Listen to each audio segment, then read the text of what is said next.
वास्तू कधी खराब असते? वास्तू शांतच असते. आपण चांगलं काम केलं की शांत राहते वास्तू. आपण वाईट कामं थोडीच करणार. आपण काय इकडे दारू विकणार आहोत का? आपण इकडे काय जुगार अड्डा खेळणार आहोत का? आपण महिलांच्या सक्षमीकरणाचं काम, वास्तू एकदम शांत राहणार. त्या दिवशी मी ती प्रार्थना लिहिली, हे मंदिर मानवतेचे फुलं वाहूया इथे श्रमाचे. आणि जी आतापर्यंत आम्ही गांधी जयंती होती 2 ऑक्टोबरला आम्ही उद्घाटन केलं त्या जागेचं, कर्वेनगरची आमची झोपडीची जागा. आणि तिथे सगळ्या महिलांनी एक फुल एक पेढा दिला, वास्तुशांत कशी करायची नाही याच्याबद्दल भाषण दिलं आणि आनंदाने गेले. आणि त्याच्यानंतर कितीतरी महिलांनी सांगितलं आम्ही घर बांधलं पण आम्ही नाही वास्तुशांत केली नाही, आम्ही पूजा नाही केली. मग कशाला भटजीला पैसे द्यायचे? तुम्ही शांत, तुम्ही घराला फुलं लावा, छान तुम्ही ज्योतिबांची. नमस्कार. पुस्तकवाला भाई आणि अन्नपूर्णा परिवार यांच्या संयुक्त विद्यमाने आम्ही तुमचं स्वागत करत आहोत. आज आपण आम्ही स्वयंपूर्णा हे जे अलीकडेच प्रकाशित झालेलं पुस्तक आहे त्याच्याबद्दल आणि त्याच्या निमित्ताने काहींशी संवाद साधण्यासाठी डॉक्टर मेधापूर्व सामंत यांची संवाद साधण्यासाठी इथं आलो आहोत. तर आपण सुरुवात करूया. मला एक ताईंनीच एक कविता लिहिली, त्याचे काही ओळी सुरुवातीला सांगायच्या होत्या. माणसाच्या जगातील दुःख असतात निर्माण केली माणसानं, पण समान विभागणी केली पाहिजे संपत्तीमूलक साधने. जे कष्टकरी लोक आहेत, जे मोठ्या भांडवलदार लोकांचे बंगले किंवा त्यांचे उद्योग उभे करतात, त्यांच्या संपत्तीची विभागणी झाली पाहिजे, समान वाटा त्यांना मिळाला पाहिजे कष्टातून. या विचारातून ही कविता तुम्ही लिहिली. पण नेमकी कोणती परिस्थिती त्यावेळी होती जेव्हा तुम्ही ही कविता लिहिली? नमस्कार सर्व प्रेक्षकांना, माझा मनापासून नमस्कार. आणि हा प्रश्न जो आहे तो माझ्या संस्कार ह्या कवितेमधल्या 2 ओळींबद्दलचा आहे. हा काव्यसंग्रह माझा लोकवाङ्मय गृहने 2000 साली प्रकाशित केलेला होता. कविवर्य नारायण सुर्वे यांची प्रस्तावना त्याला लाभलेली आहे, अत्यंत अभिमानाने सांगते. आणि त्या कवितेचं नाव आहे संस्कार. आणि त्याच्यामध्ये मी माझ्या बालवयात माझ्यावरती जे संस्कार झाले त्याच्या अनुषंगाने ती लिहिलेली आहे. आणि तेव्हाची जी परिस्थिती होती ती अशी होती, ते 1992-93 साल होतं. त्याच्यामध्ये खाजगीकरण, उदारीकरण, जागतिकीकरण म्हणजे खाऊजा हे जे धोरण भारतामध्ये सुरू झालं त्याची नुकती ती सुरुवात होती. आणि मी ज्या मार्क्सवादी पठडीमध्ये लहानाची मोठी झाली, माझे वडील CPIचे कार्ड होल्डर होते, आई सुद्धा होती. आणि माझ्या जीवनाचा जोडीदार कॉम्रेड जयंत सामंत हाही ऑल इंडिया स्टुडंट फेडरेशनचा मुंबईतला लीडर होता. आणि मी स्वतः सुद्धा ऑल इंडिया स्टुडंट फेडरेशन आणि all India bank employees association या कम्युनिस्ट पक्षाच्या जनसंघटनांमधनं काम करत करत मोठी झाली. त्याच्यामुळे आमची एक वैचारिक धाटणी होती की मार्क्सवादावर श्रद्धा होती. जगात मध्ये संपत्तीची साधनं सर्वांच्या भांडवलदारांच्या हातात असतात, त्यामुळे कामगाराला फक्त त्याच्या कष्टाच्या वेतनापलीकडे एकही रुपया मिळत नाही. तर ह्याच्या विरुद्ध आमची विचारसरणी होती. परंतु मात्र मार्क्सवादावरती श्रद्धा म्हणजे गांधीवादाला विरोध हाही नव्हता. मी माझ्या घरात लहानपणापासून गांधीवादाबद्दल सुद्धा फार कशाला साने गुरुजींचं वाङ्मय संपूर्ण 100% वाचलेले. त्यामुळे माणसासारखं प्रेमाने वागवा ही पण विचारसरणी होती. आणि गांधीजींच्या शब्दात सांगायचं तर ह्या जगात सर्वांना पुरेसं आहे. This world has enough for everybody's need but it cannot supply for everybody's greed. त्यामुळे तुमच्या गरजेपुरतं तुम्हाला मिळण्यासारखं जगात आहे, पण तुम्ही त्याच्यापेक्षा हाव ठेवू नका. तर ह्या सगळ्या विचारसरणीत मी वाढलेली व्यक्ती. आणि 1991-92-93 ह्या मी 30-31 वर्षाची होते. माझं लग्न मी चळवळीतलाच जोडीदार मिळाल्यामुळे लवकर केलं, त्यामुळे मुलगा होऊन तोही 8-10 वर्षाचा झाला होता. मी बँकेत नोकरी करत होते आणि खाऊच्या धोरणाने मी भरपूर ज्याला डिस्टर्ब किंवा विचारात पडले होते की ह्या धोरणाने कसा भारताचा आता पुढे होणार. आणि कारण मला बँकेच्या काही योजना असतात की ज्या गरिबांना म्हणजे त्याला प्रायोरिटी सेक्टर लेंडिंग म्हणतात. प्रायोरिटी सेक्टर लेंडिंग म्हणजे दुर्बल घटकांना कमी व्याजदराने कर्ज. आणि खरं तर ही योजना बँका राष्ट्रीयकृत झाल्या 1969 साली. आणि 1975 साली झालेल्या आणीबाणीच्या वाईट बाजू आपण आजपर्यंत रोज ऐकतोय आणि वाचतोय. पण त्या आणीबाणीत एक 20 कलमी कार्यक्रम होता. आणि त्या 20 कलमांमध्ये देशाच्या दुर्बल घटकांच्या विकासाबद्दलची बरीच कलम होती. आणि त्यात ते दुर्बल घटकांच्या कर्ज योजनेचं कलम होतं. आणि ह्या खाऊच्या धोरणात त्या कलमावरती पूर्णच बोळा फिरणार होता. तिथून मी व्यथित झाले आणि आता गरिबांचं कसं होणार या.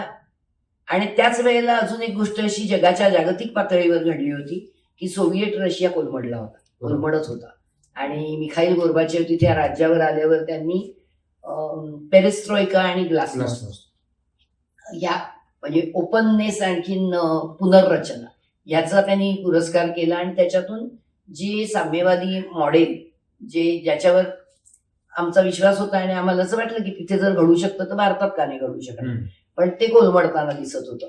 आणि इकडे तर खाऊच्या धोरण. तर ह्या परिस्थितीत कसं जग पुढे न्यायचं आणि दुर्बल घटकांचा विकास कसा करायचा.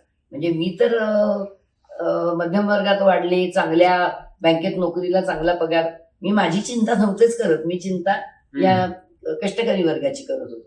म्हणजे या सगळ्या स्थित्यंतरामध्ये जी बरीच आव्हानं जगासमोर आहेत तर त्याचं गणित कसं सोडवायचं याचं मी त्या कवितेत मांडलंय. याचं त्या कवितेत मांडलंय. त्याच्यामध्ये तो त्याच्या आधीच्या 2 ओळी सांगते की मी जेव्हा माझे आई वडील चळवळीतच होते आणि आम्ही राहत होतो ती मध्यमवर्गीय सोसायटी होती, त्यामुळे सर्वांच्याकडे गाड्या होत्या. त्यामुळे जेव्हा हट्ट धरला 4 चाकी गाडीचा तेव्हा आईने दाखवली पोरं नागडी उघडी. जेव्हा हट्ट धरला 4 चाकी गाडीचा तेव्हा आईने दाखवली पोरं नागडी उघडी. त्यांच्यापेक्षा तुझ्याकडे बरंच काही जास्त आहे हे तिने शिकवलं आणि त्यामुळे मला त्यापेक्षा अधिक मोह किंवा काहीतरी अजून पाहिजे याचा तेव्हाही कधी मोह पडला नाही, आजही नाही पडला. आणि कष्टकरी समाजाची नेहमी विकासाचा मी विचार करत राहील. येस ताई, तुम्ही तुमच्या बालपणाचा उल्लेख केला आणि त्याच्याबद्दल मला खूप उत्सुकता आहे जाणून घ्यायला की तुम्ही त्या पुस्तकात पण दिले की साने गुरुजी कथामाला ते तुम्ही वाचन करायचा. परत त्या काळाचे तुमच्या कुटुंबाला स्वातंत्र्य सैनिकाचा मोठा वारसा आहे, तुमचे आजोबा आणि तुम्ही त्यांच्याबद्दल सांगितलंय.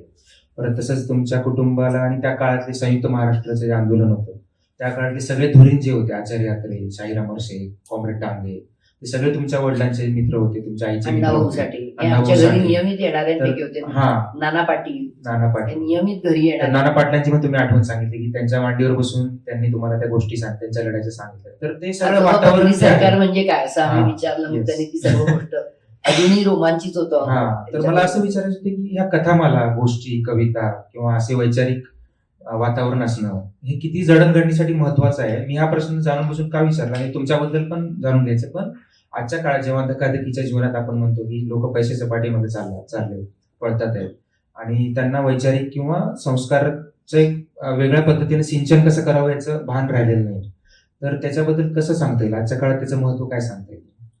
खूपच महत्व आहे. आणि जे काही माझ्या हातून कार्य घडलंय म्हणजे मी जग तर नाही बदलू शकले पण समाजाचा किमान काही हिस्सा मी बदलण्याचा प्रयत्न केला आणि त्यांच्या जीवनात नक्कीच परिवर्तन घडवू शकले. ह्याची जी मुळं आहेत, पाळमुळं, ती माझ्या त्या जडणघडणीत आहेत आणि ती जडणघडण अतिशय महत्वाची होती. आणि मला मी पुस्तकातही उल्लेख केलाय त्याप्रमाणे चळवळीतले आई वडील, स्वातंत्र्य सैनिकांचा वारसा दोन्हीकडे, सासरी माहेरी माझ्या सुद्धा आणि आईचा सख्खा भाऊ काशीनाथ प्रभू तेंडुलकर आणि आईचं प्रेमा प्रभू तेंडुलकर यांचं नाव गोव्याच्या स्वातंत्र्य संग्रामात नोंदवलेलं आहे. आणि गोव्याच्या कम्युनिस्ट पक्षाचा संस्थापक 10 सदस्यांमधला माझा मामा होता, काशीनाथ मामा. आणि त्यामुळे तो साम्यवादाचा वारसाही तिथून आला. आणि वडिलांचे वडील जे होते शांताराम उरव, शांताराम भाऊ म्हणायचे त्यांना, त्यांच्या ते दादर नागरी सहकारी बँकेचे पहिले अध्यक्ष आणि ब्रिटनच्या राणीने तेव्हा त्यांना पुरस्कार दिलेला. त्यामुळे सहकार माझ्या रक्तात आहे, साम्यवाद माझ्या रक्तात आहे, माझ्या जडणघडणीत आहे आणि चळवळ. आणि उगाच बसून अन्याय सहन करायचा नाही. आणि हे सगळं मी लहानपणी बाळकडूच जसं काही पाहिले. आणि खरोखरच आता तुम्ही उल्लेख केल्याप्रमाणे इतकी मोठी माणसं घरी नियमित येत असत.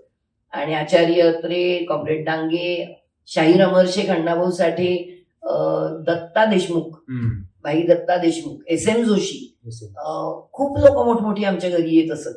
आणि राहिली असतील काही नावं, पण हे कविवर्य नारायण सुर्वे आणि कविवर्य सुरेश भट यांना मी 7वी 8वीत माझ्या कविता ऐकवल्या. आणि त्यांनी मला इकडे हे चांगलं लिहिलंय, असं लिहू नको. मी 7वी 8वीत असताना हे मी त्यांच्याकडनं घेतल्यात सूचना. त्यामुळे मला कोणाची तशी भीती पण वाटत नव्हती, कारण इतकी मोठी माणसं सहज आम्ही आजोबा काका म्हणून त्यांच्या मांडीत बसत होतो. इतकी मोठी माणसं मी घरात येताना बघितली. आणि त्यामुळे जडणघडण खूप आत्मविश्वास पूर्ण झाली. प्रश्नांना माझ्या वडिलांची एक विशिष्ट पद्धत होती की कुठल्याही प्रश्नाचं ते तयार उत्तर द्यायचे नाही. अमुक करू का तमुक करू, हे बघ अमुक केलंच तर त्याच्या समोर असा असा रस्ता आहे, हे मिळेल, हे पण ह्या त्याच्या निगेटिव्ह बाजू असतील, इकडे केलीस तर हे असं आहे, आता तुझा निर्णय तू घे.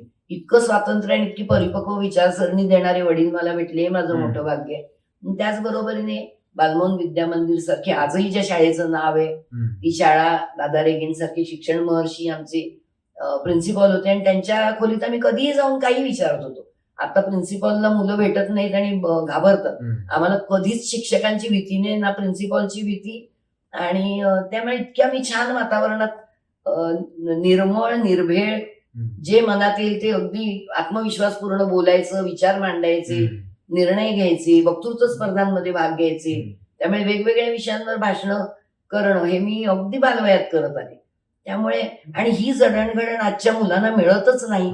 पालक पैशाच्या मागे पण आहेत आणि मुळामध्ये संस्कार इतके खुजे होत चाललेले आहेत. आणि त्याचंच फळ म्हणून आज आपण हा जो समाज बघतोय आणि हे जे काही एकाधिकार शाहीकडे सगळं भारतच आणि बाकी जग सुद्धा कुठेतरी त्या दिशेने चाललंय.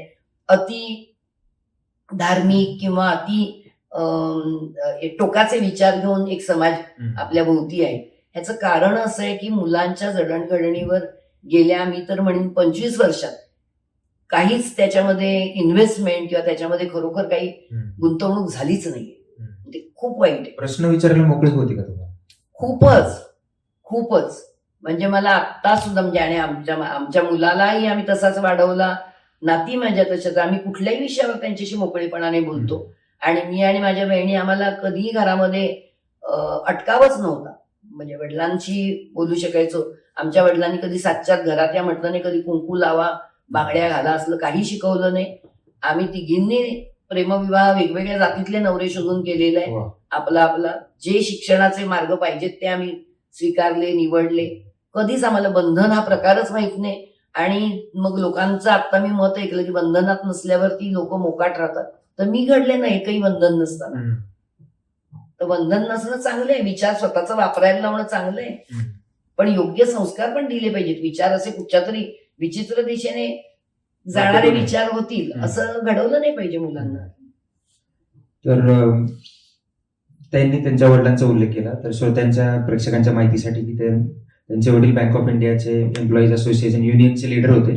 मी 1 मिनिट देऊ का ओळख करून? फक्त बँक ऑफ इंडिया नाही, ऑल इंडिया बँक एम्प्लॉईज असोसिएशनचे संस्थापक सदस्यांपैकी होते. आणि आजही भारतात त्यांना आज त्यांच्या मृत्यूला 42 वर्ष झाली. आजही भारतातल्या सर्व बँकांमध्ये आणि सर्व बँक कर्मचाऱ्यांमध्ये कॉम्रेड दादा पुरवे अतिशय आदराने घेतलं जाणारं नाव आहे. आणि आजही मला त्यांची मुलगी म्हणून खूप साऱ्या बँकांमध्ये ओळखतात. जरी मी स्वतः पण बँक कर्मचारी नेते होते, माझ्या नावाने पण ओळखतात. पण दादांची मुलगी एवढं मोठं काम करते हे आजही. त्याच्याबद्दल एक रंजक किस्सा त्यांनी आपल्या पुस्तकात सांगितला की कॉम्रेड दादा एवढ्या मोठ्या संघटनेचे अध्यक्ष आणि बँक ऑफ इंडियामध्ये एवढे मोठे अधिकारी असून सुद्धा जेव्हा त्यांनी बँक ऑफ इंडियामध्ये नोकरीसाठी अर्ज केला तर त्यांनी तिथं आपली ओळख सांगितली नाही. त्यांनी आपली ओळख पूर्णपणे अलिप्त ठेवली.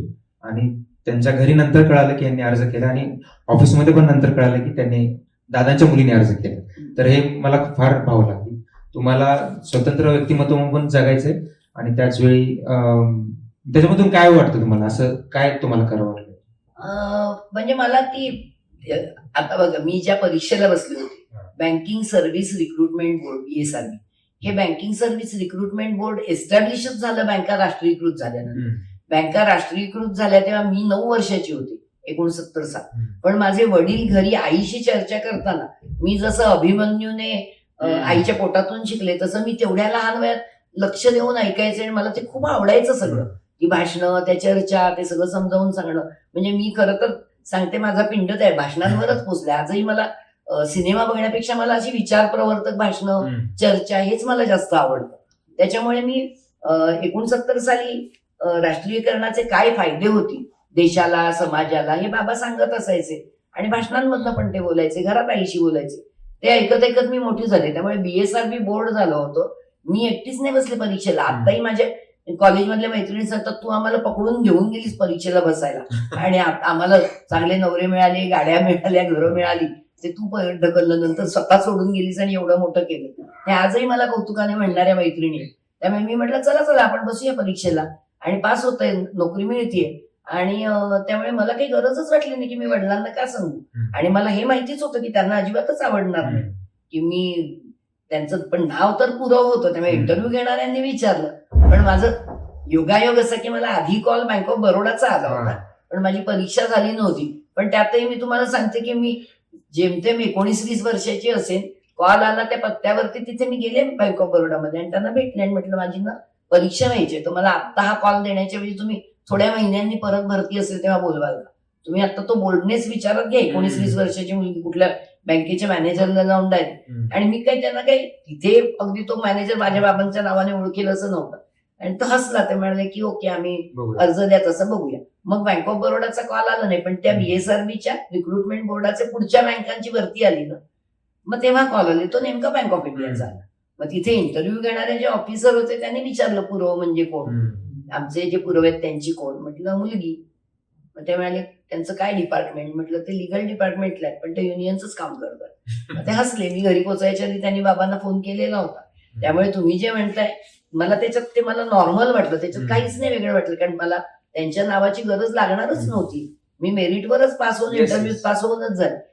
बाबांनी जे पहिलं काम केलं, मी जॉईन झाल्या पहिलं मॅरेज सर्टिफिकेट देऊन बँकेत मेधा सामंत करायला लावलं. मला त्याचा खूप राग आला होता तेव्हा, पण कारण मला नाव नव्हतं बदलायचं लग्नानंतर. पण ते मला बँकेत नोकरी येतो, तू बँक ऑफ इंडियाला आलीस ना, इथे पुरव नाही नाव घ्यायचं. लोकांनी म्हणजे बोलले पण नाहीत जास्त काय, पण इथे तू पुरव म्हटलंस, मग पुरवांच्या मुलीला काही फायदे मिळतात, मग त्याचा पुढे त्रास होईल. त्यामुळे मी माझं नाव परत पुरव सामंत लावायला सुरुवात केली पीएचडी कम्प्लीट केल्यावर. आणि बाबा तेव्हा गेलेले होते, पण मी म्हटलं मला ते नाव पुरव पुढे कॅरी करायचंय.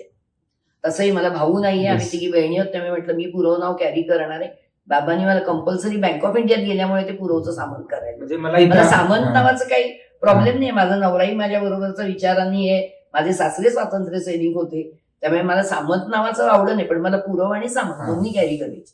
म्हणजे मला इथे एक गोष्ट अधोरेखित करायची होती की तुम्ही तुमच्या वतीनं सुद्धा आणि तुमच्या बाबांनी त्यांच्या वतीने सुद्धा नैतिकपणे वागण्याचा एक आदर्श वस्तुपाठ घालून दिला. तुम्ही असं सांगितलं की मी स्वतंत्र व्यक्तिमत्व आपल्या कष्टाने पुढे आले, आणि बाबांनी सुद्धा माझ्या नावाचा त्याच्यावर काही प्रभाव पडलेला नाही हे लोकांना दाखवून द्यायचं होतं, आणि ते तसंच होतं म्हणजे तसं.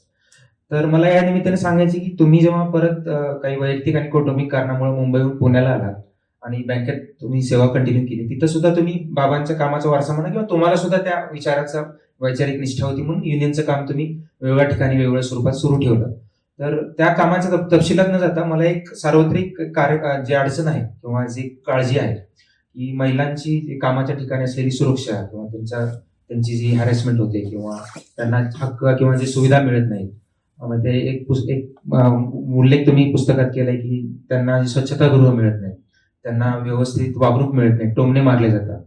तर मग अलीकडच्या काळात जे विशाखा समिती म्हणून एक कायदेशीर बदल झाला, नंतर त्याचा कायदा पण झाला, धोरण पण झालं, तर त्या अनुषंगाने आणि तुमच्या कामाच्या अनुभवाच्या अनुषंगाने की आजकाल सार्वजनिक संस्थांमध्ये, आस्थापनामध्ये, सरकारी असू दे खासगी असू दे, ते जे ह्या मुद्द्यावर सुरक्षा, टोमणे मारणे, लैंगिक सुरक्षा असेल किंवा आणखीन वेगळ्या अर्थाने त्यांचं डिग्निटी सुरक्षित करण्यासाठी खरंच प्रयत्न होत आहेत का फक्त कायदा झाला आणि आता सगळं झालं असं वाटतं?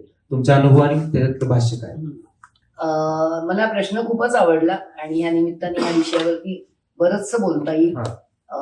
तर पहिलं तर हे सांगते की मी बँक ऑफ इंडियात मुंबईला लागले ती मी Opera House branch, Tribhuvandas Bhimji झवेरीच्या शेजारची ब्रांच, त्यामुळे हिरे मार्केट होतं शेजारी.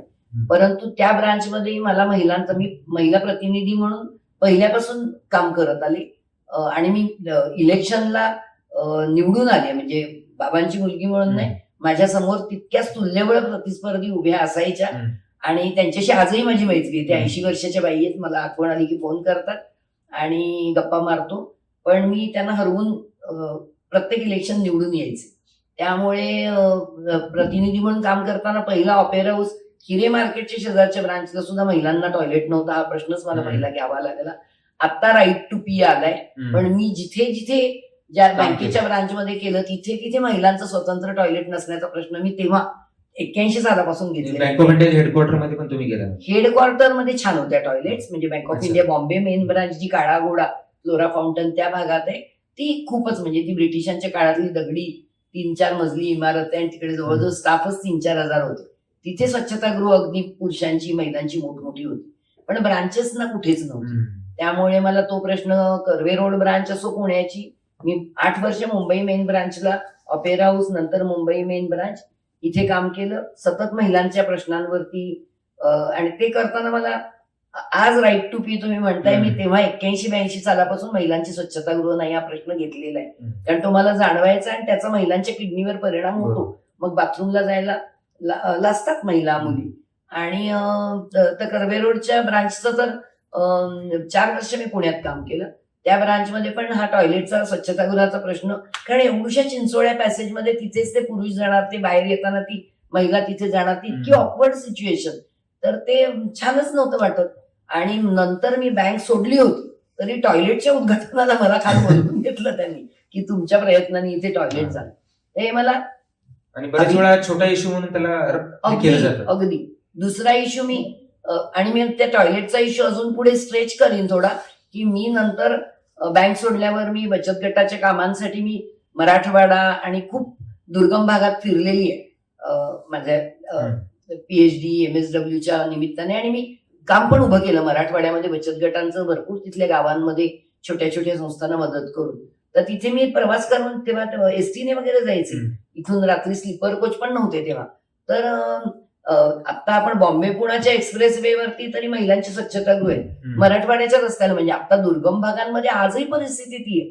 मी 2000 साली म्हणजे 20 वर्षापूर्वी प्रवास करून जेव्हा तिथे जायचे, तर रस्त्यात रात्री कुठेही असे काळोखात गाडी, म्हणजे आता हे इंटरव्ह्यूत म्हणायला पण तुम्हाला कदाचित हे वाटेल, तर ड्रायव्हर गाडी थांबवणार, मोठा फ्लड लाईट पुढे आणि मुतून घ्या, हा डायलॉग अजूनही होतं बरंच. आणि मी इतकी चिडायचे, मी जाऊन पहिली त्याच्याशी भांडायचे, फ्लड लाईट मध्ये कशा बायका उतरणार आणि रस्त्यात काळोख या एवढ्या मोठ्या उजेडात पुरुष जाऊन कुठेही करायचे. मग स्वच्छतागृहापाशीच थांबवा, म्हणजे तिकडे किमान बसमधल्या दोघी तिघींना घेऊन एकमेकीच्या सोबतीने जाता येईल. असा तेव्हा पण समस्या मी बघितली आहे. मी तिथे मराठवाड्यामध्ये जिल्हा परिषदेच्या शाळांमध्ये आम्ही रात्रभर शिबिर घेऊन सतरंजा घालून झोपलोय. विजेची कशी अवस्था सगळं बघितलेलं आहे. आणि स्वच्छतागृहांचा प्रचंड मोठा प्रश्न महिलांचा सर्व महाराष्ट्रभर मी बघितलाय, देशभर बघितलाय.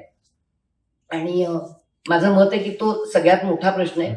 मागे काही वर्षांपूर्वी विद्याताई बाळ होत्या ना, त्यावेळेस पुण्यात त्यांनी पब्लिक टॉयलेट्स जी दाखवली होती, जी कॉर्पोरेशन, त्याच्या विरुद्ध विद्याताई आणि त्यांच्या संघटनेने PIL दाखल केली होती, पब्लिक इंटरेस्ट लिटिगेशन. त्या टायमाला ही संख्या फुगवून दाखवली. मी एकदा मदत करशील का म्हटलं, काय करू सांगा. त्यामुळे वस्त्यांमध्ये तुझी माणसं फिरत असतात ना, टॉयलेट्स खरी वस्त्यांमध्ये किती आहेत, म्हणजे काय ऍक्च्युली झोपडपट्टीला दिलेलं पब्लिक टॉयलेट ते काउंट करतात पब्लिक टॉयलेटमध्ये. आता रस्त्याने जाणारी तुमच्या आमच्यासारखी महिला आहे, ती कशी वस्तीतल्या टॉयलेटमध्ये जाईल. सो ऍक्च्युली ती संख्या कमीच होती. मग तेव्हा आम्ही त्यांना सगळा सर्व्हे करून दिला होता विद्यार्थ्यांना, ती PIL जिंकल्या त्या. तर ह्या पद्धतीचं म्हणजे मी सततच त्या, आमचीच संस्था आहे असं नाही, कुठल्याही स्त्रीमुक्ती संघटना असो, एकल मातांचं आता 50वं वर्ष आहे ना स्त्रीमुक्तीचं, महिला दिन, आंतरराष्ट्रीय महिला दिन 1975 त्याचं 50वं वर्ष आहे. त्यामुळे खूप ऍक्टिव्हिटीज ह्या वर्षी चालू आहेत. आणि त्याच्यामध्ये स्त्रीमुक्ती संघटनेने एकल मातांचा सर्व्हे केला. आमच्या अन्नपूर्णाच्या जवळजवळ 15% एकल माता आहेत. मग आम्ही 100 महिलांचा सर्व्हे, त्यांची आज काय परिस्थिती आहे तो दिला करून. आणि असं सततच इतर संघटनांबरोबर जोडून पण ठेवलेलं आहे. आणि प्रश्न मला छोटासा तुमच्या प्रश्नाचा एक भाग राहिलाय तो सांगायचा आहे. तर हा सगळा ह्याला धरून आहेच, म्हणजे महिलांच्या ह्या शारीरिक ज्या गरजा आहेत त्यांच्यासाठी सुद्धा किती अडचण आहे, आणि मानसिक पण. ते जे टोमणे मार वगैरे ते सार्वत्रिक नव्हतं तेव्हा. म्हणजे मी मुंबई मेन ब्रांचला काम केले आणि तिकडे अतिशय उदारमतवादी वातावरणात मी केले. म्हणजे माझ्या डिपार्टमेंटमध्ये केरलाईट होते, ख्रिश्चन होते, पारसी होते. अगदी आम्ही मिळून मिसळून, पुरुष स्त्री कधीही एकमेकांच्या बरोबर अशा प्रकारची भावनाच नव्हती, मैत्रीपूर्ण भावना, असंही मी काम केलेलं आहे.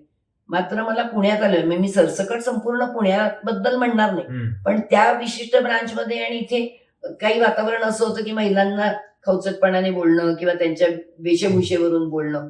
आणि मी तिथे म्हणजे लिहिलंय पण माझ्या पुस्तकात, म्हणजे मी विसरले होते असे प्रसंग माझ्या बँकेतल्या तेव्हाच्या मैत्रिणींनी आठवण करून दिले की कोणीतरी ऑफिसर टपलीत मारायचं मुलींच्या. मी सगळ्या मुलींना म्हटलं यांच्या समोर उभं राहून मी सांगणार आणि माझ्या पाठीची उभ्या. मी त्यांना म्हटलं सगळ्यांना सॉरी म्हणा, का तुम्ही टपलीत मारणार, कोणी दिला तुम्हाला अधिकार. त्यामुळे ते इतके घाबरले. म्हणजे आणि महिला काय होतं, स्वतःची चूक नसली तरी लाजतात ना, मी कसं म्हणू. म्हणजे चला सगळ्याजणी तुम्ही मागणं तिथे डबा खाताना जेवताना बोलताय, त्यांच्यासमोर मी बोलते माझ्या बरोबर उभ्या, आणि मी करून दाखवलं. मग त्यानंतर त्या सगळ्या महिलांचा पण आत्मविश्वास वाढला की नाही, अरे हे केल्यावर होऊ शकतं असं. तर माझं म्हणणं आहे, विरोध करा अजिबात. तुम्हाला जर तुम्ही जर चुकायचं नसाल तर मुळीच लाजायचं नाही महिला आहे म्हणून. आणि मी कधीच नाही लाजले. मी रस्त्यात बाहेर सुद्धा, मी तरुण होते तेव्हा सुद्धा मी चप्पल काढून मारायला कमी नाही केलेलं. मागे लागू देत कोण, मी रस्त्यात पळून मारलेले. हो, म्हणजे मी हा प्रश्न का विचारला की जे विशाखा समिती किंवा कामाच्या ठिकाणी होणारी हिंसाबद्दल जे कायद्याने धोरणं आली त्याच्यामध्ये फक्त शारीरिक आणि लैंगिक शोषण एवढंच आता मर्यादित राहिलं नाही, त्याची व्याप्ती वाढलेली आहे. त्याच्यामध्ये मानसिक छळ करणे, त्याच्यामध्ये वेगवेगळ्या पद्धतीने कामात अडवणूक करणे, त्याच्यामध्ये वेगवेगळ्या पद्धतीने तुमचं एक प्रकार हेटाळणी करणे, हे सगळं आता आलेलं आहे. आणि तुम्ही खूप आधी 30 वर्षापूर्वी 40-25 वर्षापूर्वी त्याच्यामध्ये कामं केली. आताही मी विशाखा कमिटीवर आहे. हो, सरकारी म्हणजे आस्थापनांच्या पण मला असं म्हणायचं होतं की 1997 मध्ये विशाखा धोरण आलं, त्याच्यानंतर मग काही वर्षापूर्वी कायदा आला, त्याच्याही खूप आधीपासून तुम्ही त्याच्यावर काम करत आहात. कारण महिला आणि महिलांच्या समस्या काही नवीन नाहीच आहेत ना, तेव्हाही होत्या. त्याला फक्त धोरणात्मक आकार यायला लागला, कारण वेगवेगळ्या संस्था संघटना 1975 सालानंतर महिला सक्षमीकरणासाठी पुढे आल्या. एकत्र सगळ्या प्रत्येक वेळेस होत्या असं नाही, पण प्रत्येक संस्थेने आपलं एक कार्यक्षेत्र निवडून त्याच्यात काम करत गेलेले. त्यामुळे त्याच्यामध्ये जिथे जिथे मला वाटा उचलता आला तिथे उचलला. आत्ताही मी सरकारी फक्त ऑफिसचं नाव घेत नाही, अशा एका आस्थापनेच्या विशाखा कमिटीवर आहे. अन्नपूर्णात आहेच आमची विशाखा कमिटी. मी वेगवेगळ्या केसेस इथेही हाताळले आणि सरकारी आस्थापने आणि इतर खाजगी संस्थांना पण मी सल्ला देते, घेतात. उलट सरकारी आस्थापनांमधून मला खाजगीत फोन येतात की ताई ह्या केसमध्ये हँडल कसं करावं, आणि मी तो आवर्जून देते. कारण काही वेळेस ते म्हणजे एक त्याच्यामधला ना सार्वत्रिक एक मला कॉमन हे दिसतं की महिला स्वतः चूक जरी नसेल आणि तिच्या पाठीमागे एखादा पुरुष लागतोय किंवा तिला तो त्रास देतोय, की ती लाजून, आणि सगळेजण म्हणतात हिलाच का, हे जे आहे ना ह्याला एक विरोध केला पाहिजे. हिलाच का म्हणजे काय, ती काहीतरी विधवा आहे किंवा ती दिसायला बरी आहे म्हणून तिलाच, तर तुम्ही कसं काय तिलाच का, म्हणजे तिथेच ती बाई अर्धी कच्ची होते. त्याच्यामुळे मी ज्या सरकारी आस्थापनामध्ये काम ह्याच्यावर आहे त्यांच्या विशाखा कमिटीवर, तिथे शास्त्रज्ञ महिला आहेत आणि त्यांच्यापैकी काही जणींना अशा प्रकारच्या घाणेरड्या वागण्यांना त्यांच्या ऑफिसरच्या की काहीतरी तपासणी करायला जायचंय अमुक एका विभागात, तर रात्रीच एकट्या पुरुषाबरोबर तिला यायला भाग पाडणं, म्हणजे इतक्या मानसिक तणावाखाली ती मुलगी जाते. ती काय काम करणार, शास्त्रज्ञ भले आहे हो, ती कशी करणार काम तिथे. तर त्याच्यावरती ते केसेस घेऊन आणि आम्ही माफीपत्र लिहायला लावलेली आहे. आमच्याकडे अन्नपूर्णातल्या मुलींना, स्टाफना आमच्या 95% महिला आहेत. आमच्याकडे थोडीच पुरुष कर्मचारी आहेत. पण संध्याकाळी घरी जाताना पुण्यातही आणि मुंबईतही रस्त्यामध्ये अगदी अनोळखी व्यक्तीकडून अचानक, ज्याला आपण हे म्हणतो म्हणजे लैंगिक अत्याचार अगदी टोकाचा नाही, पण तिची रस्त्यामध्ये आंचटीला जाणं किंवा अशा प्रकारचं, आणि आम्ही त्या मुलींना पूर्ण सपोर्ट देऊन कोर्ट केस करायला लावून त्यांना वकील देऊन, टीझिंगचा प्रकार पण गलिच्छ प्रकार, आणि त्या मुलीला पूर्ण सपोर्ट दिलाय प्रत्येक वेळेस. 2, 3, 4 केसेस तरी अन्नपूर्णाच्या झाल्या की अगदी पूर्ण त्या गुन्हेगाराला आपण शिक्षा केली पाहिजे, कारण ती प्रवृत्ती जरब बसली पाहिजे की हे केलेलं चालू शकतं, असं नाही वाटलं पाहिजे. तू लाजू नको, तू घाबरू नको, तुझ्या पाठीशी आम्ही ठाम आहोत, अशा पद्धतीने त्या मुलींनाही सपोर्ट दिलाय. पण मी दुसरी एक बाजू सांगते, काही वेळा मला अशा केसेस आढळल्या आतमध्ये इथे बाहेरही की महिला पण आपल्या बाजूने असलेल्या धोरणांचा गैरफायदा घेताना आढळलेल्या आहेत. मी अजिबातच अशा आढळत नाही जसं उगीच खोटा दावा करणार नाही. त्यामुळे महिलांनी पण याचा गैरफायदा नाही घेतला पाहिजे. तुम्ही सत्याच्या बाजूने राहा. खरोखरच जे चुकीचं तुमच्यावर अन्यायकारक होईल त्याला जरूर न लाजता न घाबरता विरोध करा. पण उगीच परिस्थितीचा फायदा घेऊन समोर एखाद्या चूक नसलेल्या पुरुषाला पण त्याच्यात अडकवण्याच्या अशाही मी केसेस काही बघितले. त्यामुळे ह्याचा मी उल्लेख पण करीन. त्यामुळे दोन्ही आहे, जास्त महिलांच्या बाबतीत आहे, पण दुसरी बाजू पण आहे, त्याला आपण नाकारलं नाही पाहिजे. नाही, खूप तुम्ही महत्वाचं डिस्क्लेमर पण दिले त्याच्यामध्ये की काय करू नये, आणि खूप अभिमान वाटतो की अन्नपूर्णा परिवारामध्ये एवढ्या सक्षमपणे हे धोरण अंमलबजावणी होत आहे. तर थोडा जरा एक वेगळ्या ट्रॅकवर आता मी हे घेतो, म्हणजे अन्नपूर्णा परिवाराची आणि ताईंचे मायक्रो फायनान्स क्षेत्रातलं काम सर्वांनी पुस्तकामधूनच वाचावं, पण एक थोडा सार्वत्रिक प्रश्न त्याला टच करणार आहे म्हणून विचारतो की एक वाक्य मला त्याच्यामध्ये खूप असं भावलं, आणि ते आपल्या सगळ्यांनाच त्याच्या अडचणीचा सामना करावा लागतो की बँका दरवाजात उभं करत नाही, असं तुम्ही एका ठिकाणी उल्लेख केलाय. आणि फक्त कष्टकरी महिलाच नाही, तुम्ही ज्यांच्यासाठी काम केलं, पण शिक्षणासाठी कर्ज घेणारे विद्यार्थी असतील, शेतामध्ये काही करायचं असेल तर शेतकरी असतील, एकल महिलांचा तुम्ही उल्लेख केला, किंवा गरीब वंचित समाजातील लोक असतील, त्यांना कोणीच बँका दरवाजात उभं करत नाही. तर तुमच्या कामातून असं काही तुमचे मार्गदर्शक तत्व म्हणा किंवा धोरणात्मक काही संकल्पना, सल्ले, असं तुम्ही काही सरकारला किंवा या संदर्भात काम करणारे जे महत्वाच्या संस्था आहेत त्यांना त्यावेळी सुचवतच असाल, पण एक सार्वत्रिक चिंतनाचा भाग म्हणून, एक चर्चेचा भाग म्हणून, की काय धोरणाच्या पलीकडे जाऊन, नियमांच्या पलीकडे जाऊन काय नेमकं कुठं कमी पडतो एक समाज म्हणून, की का बँका दरवाजात उभं करणे, फक्त धोरणाच्या पलीकडे पण काहीतरी असेल ना कारण? ऍक्च्युली मी सांगेन की धोरणांच्या पलीकडे जायची गरजच नाही. धोरणांमध्ये आहे ते अच्छा. राबवायची गरज आहे. धोरणं आहेत ते राबवत नाही. मी जी काही नावं तुम्ही घेतलीत ना, कोणाकोणाला कर्ज देत नाहीत. त्यात मी आधी सगळ्यात पहिलं स्टार्टअप वाल्यांचं देईन. स्टार्टअप आता माझ्या पतीने पुण्यामध्ये 35 वर्षापूर्वी नासान मेडिकल इलेक्ट्रॉनिक्स नावाची कंपनी काढली, जी आजही मेडिकल इलेक्ट्रॉनिक्स मधलं एक यशस्वी उदाहरण आहे. सगळी हृदयविकाराशी संबंधित यंत्र स्वतः संशोधन करून इथे बनवली. ती कंपनी जेव्हा स्थापन, म्हणजे त्यासाठी आम्ही आमचा मुंबईचा कष्टाने घेतलेला फ्लॅट विकून ते पैसे इथे फ्लॅटमध्ये कमी लागले म्हणून ते पैसे घालून तो धंदा उभा केला. त्यासाठी आम्ही पुण्यात आलो. आणि एकाही बँकेने, इन्क्लुडिंग माझी बँक ऑफ इंडिया, त्यांना कर्ज दिलं नाही. म्हणजे सततच, कारण का त्याच्यामध्ये जे काही होतं ते वस्तू बनवलेली दिसत नव्हती. त्याच्यामध्ये पुष्कळचं सॉफ्टवेअर होतं, फर्मवेअर होतं, जे डोळ्याला दिसत नाही. हार्डवेअर दिसतं. मग किती कॉम्प्युटर 4 आहे तो, पण त्याच्या आत सॉफ्टवेअर 4 लाखाचं आहे, 10 लाखाचं आहे.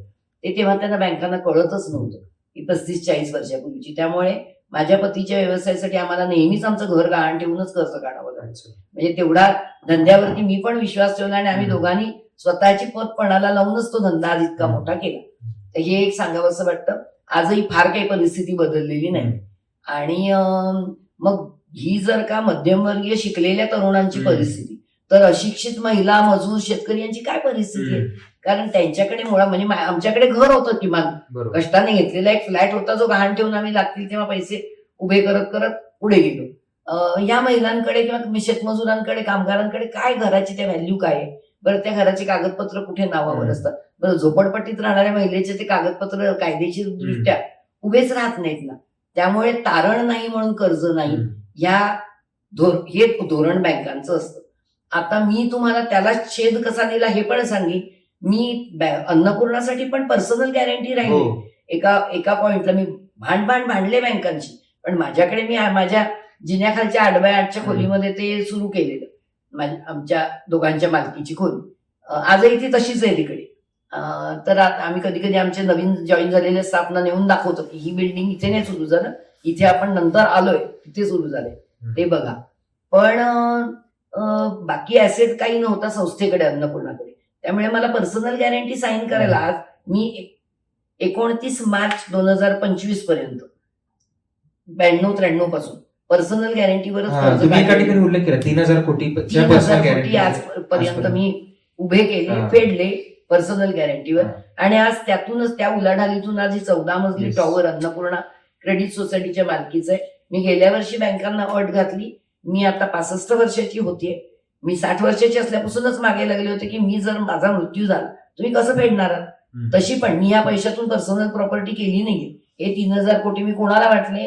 या शेवंताबाई, कासाबाई, जैदाबाई ज्या कोणी आहेत त्या, ह्या भरतायत पैसे, मी भरत नाहीये. पण तुमचा त्यांच्यावर विश्वास नाही, कारण त्यांच्याकडे तारण नाही, म्हणून तुम्ही माझी पर्सनल गॅरंटी घेताय. पण 60 वर्षाच्या वरच्या व्यक्तीच्या आयुष्याची काय गॅरंटी आहे? आणि माझी नेटवर्थ आजही 1.80 कोटी आहे. सीए सर्टिफिकेट देतात. ह्याच्यापेक्षा मी काय दागिने वापरत नाही, मी काय माझं पर्सनल काही ऍसेट असे नाहीये. त्यामुळे तुम्ही माझ्याकडून तसंही वसूल नाही करू शकणार. आता हा अन्नपूर्णाचा ऍसेट मी बनवला, ह्याच्या जीवावरती द्यायचं, पर्सनल गॅरंटीतनं मुक्त करायचं. बरंच चाल ढकल करत बँकांनी शेवटी मी खूपच अशी इरेला पेटून मी म्हटलं, नाही तर तुमचं मी अकाउंट बंद करणार, 30 वर्ष चालू आहे अकाउंट, मी दुसऱ्या बँकेत चालले, कारण आता माझ्याकडे ऍसेट आहे. मग बरंच हे करून नाही दुसऱ्यांची द्या करून तुमच्याकडे म्हटलं कोणाचीच देणार नाही. ऍसेट नव्हता म्हणून दिली, आता ऍसेट देतीये, आता पर्सनल गॅरंटी बंद. 29 मार्चला मला ऑर्डर मिळाली 50 लाखाचं लोन, 50 कोटीचं, ही 30 कोटीची नेटवर्थ आहे बिल्डिंगची, ते मिळालं. तर मी तुम्हाला हे सांगते की जिद्दीने हे करून दाखवलं, ऍसेट उभा करून दाखवलं. कोणाच्या जीवावर? फक्त ह्याच कष्टकरी महिलांच्या जीवावर, ज्यांच्यावर बँकांचा विश्वास नाही. आणि एकही रुपयाची ग्रँट नाही आणि काही बँक कोणी आम्हाला दिलेलं नाही, आम्ही मागितलेलं पण नाही, ना सरकारकडे ना कोणाकडे, आणि त्यातून हे उभं केलं. तर हे होऊ शकतं, फक्त तुमच्या तत्वावर, ध्येयावर विश्वास पाहिजे. आणि एक समाजाला मी चिंतन म्हणजे मी बँक कर्मचाऱ्यांना आणि त्यांना पण सांगितलं, पण आता बँकांची सुद्धा परिस्थिती अशी, कुठलेही धोरणात्मक निर्णय घ्यायला घाबरतात, कारण रिटायर झालेल्या माणसाला सुद्धा पकडून तुम्ही जेलमध्ये टाकता. म्हणजे धोरणात्मक निर्णय एखादा चुकू शकणारच आहे. एखादं कर्ज आता इतके बुडवून ते गेले मल्ल्या मोदी, त्यांचं काय केलं तुम्ही? त्यांना काही करू शकत नाही, पण त्या बँकेच्या मॅनेजर्सच्या नोकऱ्या जातात ना, त्यामुळे मग लोक निर्णय घ्यायला घाबरतात. तर पण खरं म्हणजे धोरणांमध्ये 2% का असेना प्रायोरिटी सेक्टर लेंडिंग आहे, ते आजही करा. ते मोदी आणि मल्ल्या जे शेकडो कोटी, हजारो कोटी बुडवतात, त्यापेक्षा ही विनातारण कर्ज दिलेली बाई किती बुडवेल? तो शेतकरी किती कर्ज माफ करून त्याचं कराल तुम्ही? किती लागतं त्याला? तिकडे तुम्ही हजारो कोटी देताय, यांना द्या ना, यांना उभं तर राहू द्या. आहे तुमच्याकडे धोरणात आहे, ती घ्या रिस्क, हे माझं म्हणणं. ताईंनी त्या तत्वाचा आणि ध्येयवादाचा उल्लेख केला, ज्या निष्ठेने त्यांनी ते काम करत आहेत गेल्या कित्येक वर्षांपासून. तर त्या पुस्तकामध्ये एक मंत्र किंवा एक संकल्पना सूत्र म्हणून एक म्हणेन मी, की एक असं त्यांनी उल्लेख केले की एकजूट एक मूठ, कष्टकऱ्यांची स्वप्ने, त्यांच्या गरजा, त्यांची कुवत, असा एक त्यांनी उल्लेख केलाय. तर ज्यांना या क्षेत्रामध्ये काम करायचंय, तर ह्याच्यातून कसं हे उलगडून सांगता येईल तुम्हाला, की हे एकजूट एक मूठ, त्यांची कुवत, त्यांच्या क्षमता, जे काही तुम्ही म्हणलेलं आहे. म्हणजे आता हे पुस्तक जे वाचतं त्यांना कळेल, पण ज्यांना हे तुमच्या तोंडून ऐकायचं असेल ते कसं? ह्याच्यासाठी ते पुस्तक वाचावंच लागेल, कारण हा इतका छोटा मंत्र आहे आणि तो प्रत्यक्ष आम्ही जगलोय. आणि मी नेहमीच महिलांच्या एकीवर विश्वास ठेवला, त्यांना एक करत पण गेली. आणि मी ज्या महिलांच्यात काम करत होते त्यांना एक करणं तितकं सोपं पण नव्हतं. त्या झोपडपट्टीत राहणाऱ्या महिला आहेत, रोज सकाळी पाण्याच्या नळावरून किंवा संडासवरून भांडणं होतात त्यांच्या. पण ते जरी झालं तरी इथे गट म्हणून आपण एकमेकीला जामीनदार राहिलोय. तिचा आर्थिक व्यवहार योग्य असेल तर सकाळी नळावरचं झालेलं भांडण विसरायचं आणि इथे सही करायची. हे ह्या बायकांना मी शिकवू शकले आणि त्या शिकल्या, आणि त्याच्या जीवावर आम्ही एवढं मोठं आलोय. आज 200 कोटीच्या वर उलाढाल, 1.25 लाख शेअर होल्डर आहेत हे गरीब महिला, त्यांना शेअर च डिव्हिडंड देतोय, नफ्याचा वाटा पोहोचवतोय, सगळी गोष्ट त्यांच्याचसाठी, निर्णय प्रक्रियेत ते सहभागी.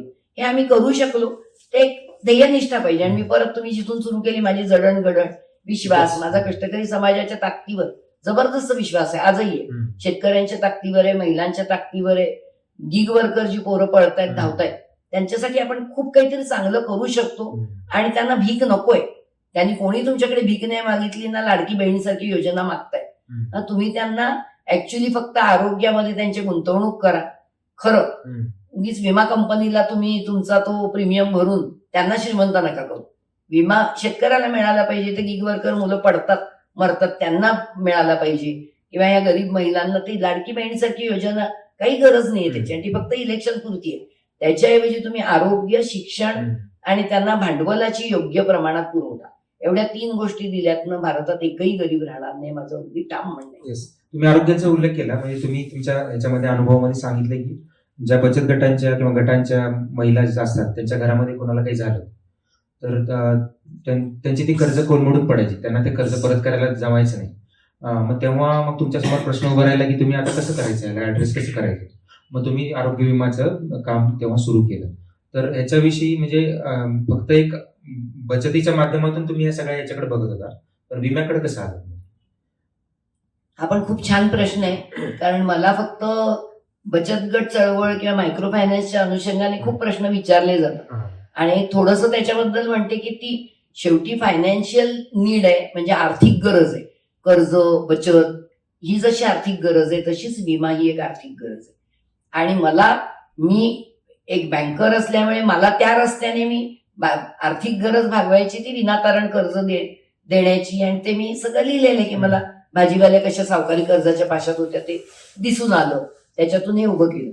पण जेव्हा त्यांच्याबरोबर काम करायला सुरुवात केली तेव्हा मी ह्या भूमिकेतून कधीच वागले नाही की मला सगळं कळतं. म्हणजे असं असतं ना शिकलेल्या माणसांचं, आय नो इट ऑल. तर मला असं वाटतं की खरं तर त्यांच्या जीवनाविषयी माझं किती अज्ञान आहे, मला काहीच माहित नाही. त्यामुळे त्यांच्याकडून मी जाणत गेले आणि म्हणून मला रस्ता सापडला हे मी म्हणेन. मी खूपदा हेही म्हटलंय की मला अगदी फार PhD इंग्लंडला जाऊन मी तो जेंडर आणि एम्पॉवरमेंटचा कोर्स केला, सगळ्यात खूप शिकले. स्टॅटिस्टिक्स मधली माझी डिग्री आहे, MSW केलेले. पण ह्या सगळ्या शिक्षणाच्या पलीकडचं आपल्या कविवर्य सुर्वेंचं जसं आहे ना फुटपाथवरचं विद्यापीठ, तर ते माझं विद्यापीठ तिकडे शेवंताबाईच्या घरात होतं. आणि तिथून जे शिकायला मिळतं ते आपल्याला शाळा कॉलेजमध्ये शिकवत नाही. त्यामुळे त्यांच्या जीवनाशी मी समरस झाली, ही माझी खूप मोठी मला वाटते की उपलब्धी आहे. आणि त्यातून मला कळत गेलं की अहो त्यांच्या घरात छोट्या छोट्या आजाराने माणसं मरतात. अजून भारतामध्ये टीबी हा सगळ्यात मोठा किलर आहे. 80% लोकांना टीबी होतो.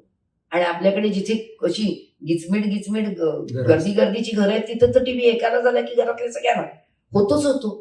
आणि हे सगळं तो जास्त मोठा सगळ्यात मारणारा. HIV एड्स कुठे आपल्याकडे तेवढं नाहीये. उगीच ग्रँट मिळते आणि डोनेशन मिळतं म्हणून HIV चा मोठा बोलबाला केले. मी तेव्हाही त्या योजना राबवल्याने टीबीवर फोकस केलाय आम्ही. आणि छोटे छोटे मलेरिया, आम्ही कोविड सारख्या आजारात एकही दावा न नाकारता सगळ्यांना दावे दिले. तर तुम्ही जे म्हणताय हे अगदी बरोबर आहे की महिलांची कर्ज फेडायला त्यांना अडचण व्हायची आणि मला त्यावेळेस ते मी पर्सनल गॅरंटी देऊन आणलेलं कर्ज फेडावंच लागायचं. म्हणून विम्याचा विचार केला. त्याला आता झाली 25 वर्ष. 2000 साली मी सगळ्या मोठमोठ्या विमा कंपन्यांकडे जाऊन चौकशी केली, अभ्यास केला.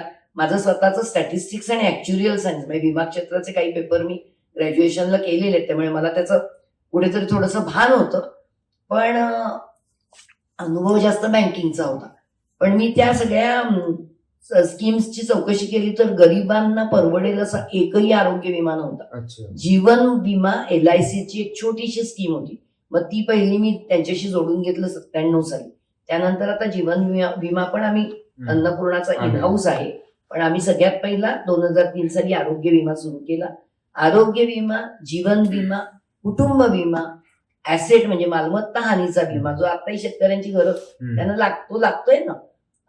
आणि खरं तर ग्रामीण भागात असेल तर पशुपक्ष्यांचा कॅटल इन्शुरन्स, हे सगळे लागतात. आणि त्या सगळ्याच्या पेक्षा मोठी गरज आहे पेन्शन म्हातारपणीची. त्यांची म्हातारपणी कष्ट केलेलं शरीर असतं, दुसऱ्याच्या तोंडाकडेच बघत बसावं लागतं.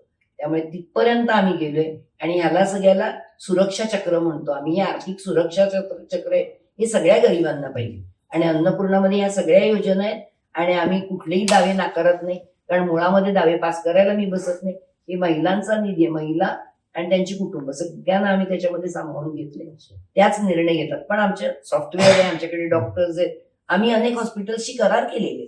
आणि पुणे आणि मुंबई मिळून 200 हॉस्पिटल्सची करार आहे की ज्या हॉस्पिटलमध्ये आमची महिला अन्नपूर्णाचं निधी कार्ड बनतो ते घेऊन गेली की ते कन्सेशन देतात. ठरलेलं जे करारात आहे 5%, 10%, काही हॉस्पिटल कन्सेशन देत नाही, पण प्रायोरिटी सर्व्हिस देतात. अशी 200 हॉस्पिटल आहेत. त्याच्यामुळे महिलांचे पैसे वाचवणं, त्यांना योग्य वैद्यकीय सल्ला देणं आणि खर्च झाल्यास उपचार आणि मग त्याची मदत आर्थिक. आम्ही आता दरवर्षी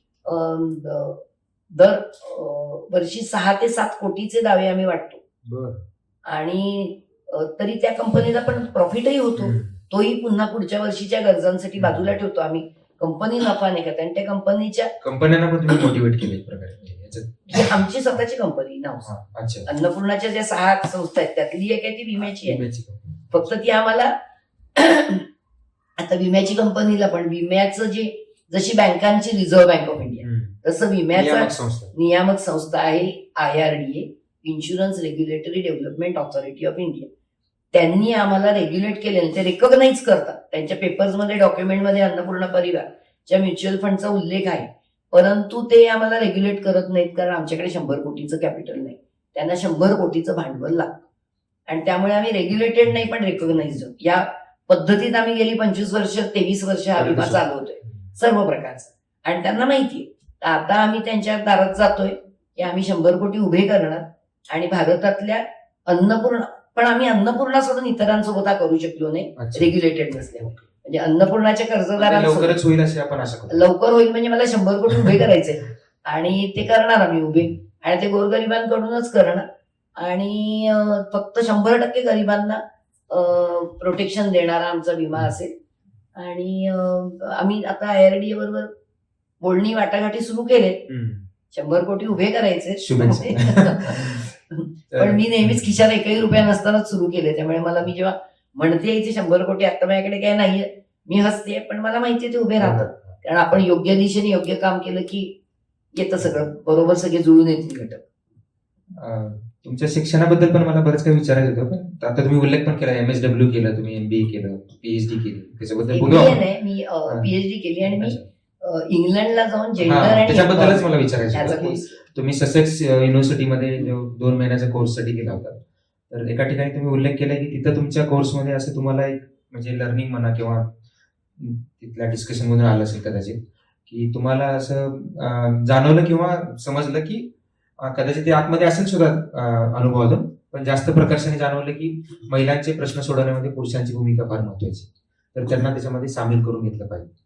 तर ते अनुभव होता का ते अचानक कुठं सुचलं तुम्हाला, का त्याचा तुम्ही ठळक उल्लेख केला त्याचा, म्हणून मी विचारतो.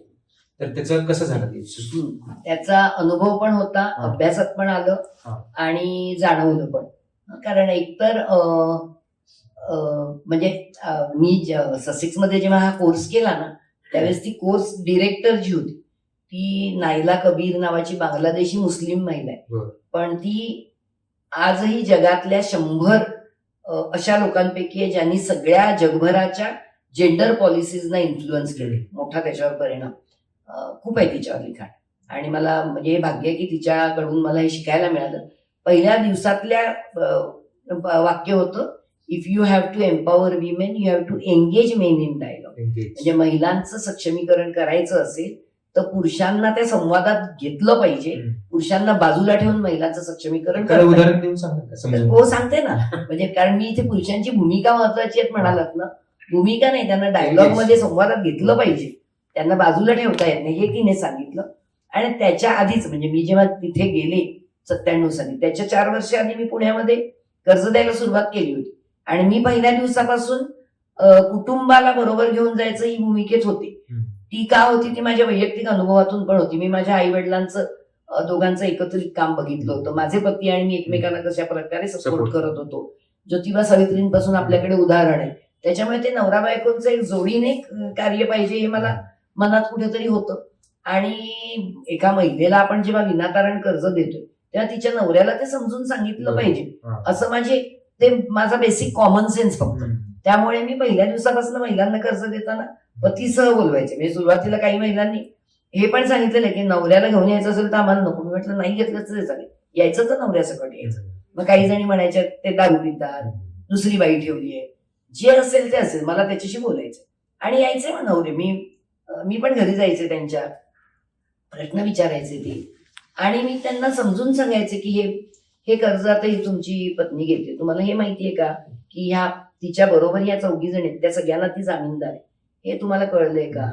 मग हे पैसे सुरुवात मी इथून करायचे की हे पैसे तुमच्या घरातच खर्च होणार आहेत, माहितीये ना, काय करणार तुम्ही दोघांनी मिळून चर्चा केली का, निर्णय काय घेतला, कशात घालायचे? मग ते हळूहळू ते त्यांना मी हे बघितलं की त्यांना फार आनंद व्हायचा की माझ्यासारखी शिकलेली महिला त्यांना भाऊ दादा करून हाक मारून बोलते. मग त्यांना खुर्ची बसायला दिली जाते, बायको आणि ते शेजारी शेजारी खुर्चीवर बसतात, तर ह्याचा त्यांना खूप आनंद वाटायचा आणि ते खुलून बोलायचे. म्हणजे मी असेही बघितलेत नवरे, म्हणजे तो थोडासा पिऊन आलेला असला तरी तोंडावर रुमाल घेऊन की ताईंना वास नको जायला, मला कळते आणि तोंडावर रुमाल का धरलाय, पण तो तोंडावर रुमाल घेऊन पण सांगायचा. मग काही नवरे तर नंतर आमच्या मुली रिकव्हरीला गेल्या की ते प्यायलेला असेल बाहेर पडेल तरी, ताई तुमचा हप्ता काढून ठेवलाय बरं का, त्याचे नाही प्यायले. म्हणजे इतकी त्यांना ती जबाबदारीची एक जाणीव तयार होत गेली. आणि आजही आमच्याकडे अन्नपूर्णात हे चित्र आहे की कर्जाला येण्याआधी आम्ही त्याला लोन ओरिएंटेशन म्हणतो, त्या महिला आणि तिच्या गटाशी 3 वेळा बैठका होतात आमच्या वेगवेगळ्या लेवलच्या फील्ड स्टाफ. पण पती बरोबर शेवटची बैठक झाल्याशिवाय कर्जाची हे नाही केलं जात, खात्यात जमा नाही केलं. त्यांची सही घेतली जाते, त्यांच्याशी चर्चा केली जाते, नवरा बायकोनी दोघांनी मिळून घरात निर्णय घेतलाय ना हे बोललं जातं आणि त्याला आम्ही महत्व देतो. आणि त्याच्यामुळे आमची रिकव्हरी 100% हे आधी पहिलं त्यातनं मिळालेलं यश. आणि दुसरं हे की तो नवराही हळूहळू त्यानं तिच्या जी काही प्रगती आहे, विकास आहे, त्याच्या प्रक्रियेत कुटुंबावर येतं. म्हणजे नवरा तिकडेच कितीतरी महिला सांगतात पहिल्या कर्जाला आले तुमच्याकडे तेव्हा लय बाई मारायचे. म्हणजे एका तर आमच्या लीडर ज्या आमचे प्रतिनिधी म्हणून आहेत त्यांच्यातल्या एका महिलेने इथे मीटिंग मध्ये सांगितलेली गोष्ट आहे की त्या वस्तीतलं जे काही 1 मजल्याचं असं छोटंसं घर असतं त्याच्या वरच्या मजल्यावरून नवऱ्याने फेकून दिली होती रस्त्यावर खाली, भाजीत मीठ कमी घातलं म्हणून. इतक्या प्रकारचे म्हणजे इतक्या किरकोळ आजाराला चुकीला इतकी मोठी शिक्षा करायची. पण ती म्हणाली आता एकदम कोपऱ्यात बसून खातात, मीठ कमी पडो जास्त पडो, कारण त्यांना तर कळलंय माझ्यामुळे घर किती वर आलंय, माझ्यामुळे कर्ज मिळतं. मुलं पण सांगतात काय मम्मीने किती कष्ट काढले बघा. तर यामुळे आता म्हणजे त्या विकासाच्या प्रक्रियेत कुठेतरी त्या नवऱ्याचं पण परिवर्तन होत आहे ना. अगदी 100% नाही होणार, हळूहळू. शेवटी हळूच आहे ही प्रक्रिया. एकदम काही तुम्ही पिढ्यानपिढ्या ज्यांच्या दारिद्र्यात गेल्यात त्यांना तुम्ही काही एका पिढीत एकदम तुम्ही त्यांना इतकं पण पुढे नाही नेऊ शकत. पण चांगली प्रगती होते, मुलं शिकतायत, नवरे मान द्यायला लागलेत, घरातल्या निर्णयामध्ये महिलांना विचारतात, जे काही आधी तिला विचारलंच जायचं नाही, नवऱ्याला जे बरोबर वाटतं ते करायचं. आता नाही, आता तिच्या विचाराने निर्णय होतो खूप सारे. आणि आता आम्ही वस्तीतल्याच घरांना घर दुरुस्ती किंवा घर बांधणीसाठी कर्ज देतो, त्यावेळेस आम्ही आग्रह धरतो की तिचं नाव लावून घ्या कागदपत्रांवर, त्यामुळे उद्या तिच्या नावावर ऍसेट पण येईल, त्याच्यामध्ये नाव लागेल, बँक अकाउंट आहे, पेन्शन आहे.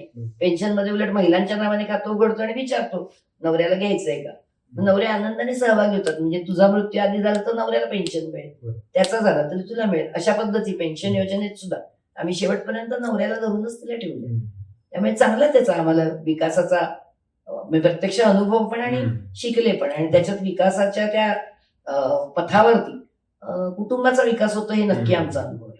म्हणजे तुम्हाला ते ससेक्स विद्यापीठात जे गवसलं ते तुम्ही आधी केलेलंच होतं, फक्त तुम्हाला एक सैद्धांतिक मांडणी तिथं समजून अगदी घेता. बरोबर. तर मला आता थोडं शिक्षण विषयावर जरा विचारायचं होतं. म्हणजे तुम्ही MSW केलं किंवा PhD केली, तुम्ही बहुतेक हे जे निधी दिले जातात मायक्रो फायनान्समध्ये त्याच्या वेगवेगळ्या संस्थात्मक पातळीवर नाबार्ड असेल, सिडबी असेल, ग्रामीण बँक असेल, त्याच्यावर तुमचा PhDचा अभ्यास होतो. पण त्या विषयाबद्दल मला नाही विचारायचं. पण पुणे विद्यापीठ आहे, मग तुम्ही कर्वे संस्थेमध्ये बहुतेक MSW केलं, तो एक तुमचा विद्यार्थी दशेचा काळ. आणि आजकाल तुम्ही National Institute of Bank Management आहे, Tata Institute of Social Science आहे, किंवा अनेक नामांकित संस्थांमध्ये शिकवण्यासाठी जातात. तर शिक्षण क्षेत्राचं बदललेलं स्वरूप आणि शिक्षणामधले काय चॅलेंजेस तुम्हाला दिसतात, आणि तुमचं स्वतःचं तुम्ही सगळे पातळ्यात पाहिलेले आहेत, तुम्ही संशोधन केलेलं आहे, तुम्ही नामांकित संस्थांमध्ये डिग्र्या घेतलेल्या आहेत आणि नामांकित संस्थांमध्ये शिकवता पण आणि संशोधनासाठी मार्गदर्शन पण करता. पण एक व्यापक पटावर तुम्हाला शिक्षणामध्ये काय बदल व्हावेसे वाटतात किंवा काय आव्हानं आहेत असं वाटतं? खूपच शिक्षण क्षेत्र बदललंय नक्की. म्हणजे मी अगदी थोडं थोडं टच करेन. मी मुंबईत बालभवन विद्यामंदिर सारख्या शाळेत शिकली आणि तिथे माझा 7वीत ती स्कॉलरशिपची परीक्षा पास झाली. संपूर्ण 1ली ते 10वी ह्यापर्यंतचा माझा शिक्षणाचा खर्च 1000 रुपये असेल, 1ली ते 10वी. त्याच्यामध्ये मी चांगल्या प्रकारे शाळा पास होऊन बाहेर आले. आणि आजचा मुलांचा खर्च काय आहे बघा तुम्ही, 1000 रुपये तर आठवड्याला पुरणार नाही. त्याच्यानंतर रामनारायण रुईया कॉलेज सारख्या मुंबईतल्या प्रथितयश कॉलेज, आजही त्याचं नाव एवढं मोठं आहे, तिथून मी स्टॅटिस्टिक्स, ऍक्च्युरियल सायन्स, इकॉनॉमिक्स अशी घेऊन डिग्री घेतली मुंबई विद्यापीठाची. आणि अतिशय छान अनुभव होता. म्हणजे आमचे प्राध्यापक इतके छान होते, विषय वेगळेच होते तरी चांगलं शिकवलं जायचं. म्हणजे शाळा कॉलेजमध्ये खर्च नव्हताच जास्त आणि गोडी वाटायची शिक्षणाची, म्हणजे जावं वाटायचं. क्लासला कुठलाच क्लास कधीच लावला नाही, कुठल्याही क्लासमधनं मला कोणी शिकवलेलं नाही, शाळा आणि कॉलेजमधनंच शिक्षण पुरेसं मिळालं.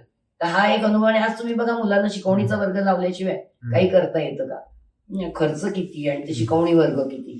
त्याच्यानंतर मग पुढे माझी 12 वर्ष बँकेत नोकरी होती, त्यावेळेस असं शिक्षण नव्हतं. अर्थात बँकेने मला पाठवून मी सेंट्रल लेबर इन्स्टिट्यूट आहे कुर्ल्याला, तिथनं लेबर लॉचा 3 महिन्याचा डिप्लोमा पण केला, तोही मला अतिशय चांगल्या प्रकारे केला. त्यामुळे लेबर लॉ, लवाद आणि कामगारांचे प्रश्न याच्यामधलं पण ज्ञान प्राप्त झालं. मग 12 वर्षांनी बँक सोडल्यावर मी तोपर्यंत पुण्यात पण आले होते. मग मी MSW कर्वे इन्स्टिट्यूट पुणे विद्यापीठाचं केलं. पण तेव्हाची कर्वे इन्स्टिट्यूट आणि आजची ह्याच्यातही खूप फरक पडलाय. तेव्हाचे कर्वे इन्स्टिट्यूट मधले जे प्राध्यापक होते त्याच्यापैकी भरपूर सारे समाजवादी विचारांचे होते. त्यांना खरोखर म्हणजे मी तर त्यात खूप मोठी विद्यार्थिनी होते, म्हणजे ते माझ्या वयाचेच होते, त्यामुळे मला विद्यार्थिनीपेक्षा मैत्रिणीसारखाच दर्जा मिळाला. पण माझ्या वर्गात 20-21 वर्षाची ग्रामीण भागातून आलेली मुलं होती. मी त्यांना माझ्या नोट्स द्यायचे, ती पास व्हावी म्हणून ती सगळी माझ्याकडे येऊन तुझ्या नोट्स दे, म्हणजे आमचं असं पद्धतीने मी मदत करत असायचे. आणि सगळे प्राध्यापक त्यांना खूप मदत करायचे.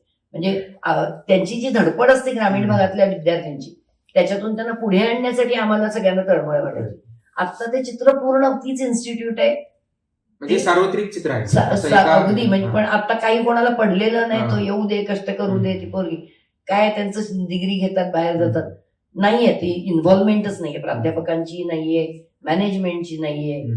आणि PhDच्या वेळेसचा ते तुम्ही म्हणजे 20 वर्षापूर्वी केलं मी खूपच मोठी विद्यार्थिनी होते, तिथले निगेटिव्ह अनुभवही मी दुसऱ्या लोकांच्या पीएचडीच्या गठ्ठ्यावरती पाय ठेवून शिडीसारखे वर चढताना मी बघितले विद्यापीठातले कर्मचारी.